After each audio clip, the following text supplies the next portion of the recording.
മലപ്പുറത്ത് വീണ്ടും അമീബിക് മസ്തിഷ്ക ജ്വരം സ്ഥിരീകരിച്ചു. മലപ്പുറം ചേളാരി സ്വദേശിയായ 11 വയസ്സുള്ള കുട്ടിക്കാണ് രോഗം സ്ഥിരീകരിച്ചത്.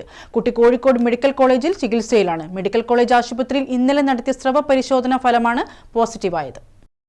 മലപ്പുറം ചേളാരി സ്വദേശിയായ 11 വയസ്സുള്ള കുട്ടിക്കാണ് രോഗം സ്ഥിരീകരിച്ചത്. കോഴിക്കോട് മെഡിക്കൽ കോളേജ് ആശുപത്രിയിൽ നടത്തിയ സ്രവ പരിശോധനാ ഫലമാണ് പോസിറ്റീവായത്. കുട്ടി കോഴിക്കോട് മെഡിക്കൽ കോളേജ് ആശുപത്രിയിൽ ചികിത്സയിലാണ്.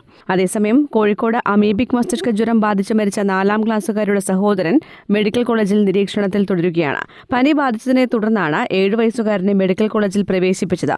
മെഡിക്കൽ കോളേജിലെ മൈക്രോബയോളജി ലാബിൽ ഇന്നലെ നടത്തിയ സ്രവ പരിശോധനാ ഫലം നെഗറ്റീവായിരുന്നു. കുട്ടിക്ക് പനി ഭേദമാകുന്നതുവരെ നിരീക്ഷിക്കാനാണ് സൂപ്രണ്ടിന്റെ നിർദ്ദേശം.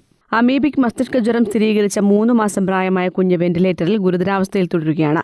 രോഗം ബാധിച്ച അന്നശ്ശേരി സ്വദേശിയായ 49-കാരന്റെ ആരോഗ്യനിലയിലും മാറ്റമില്ല.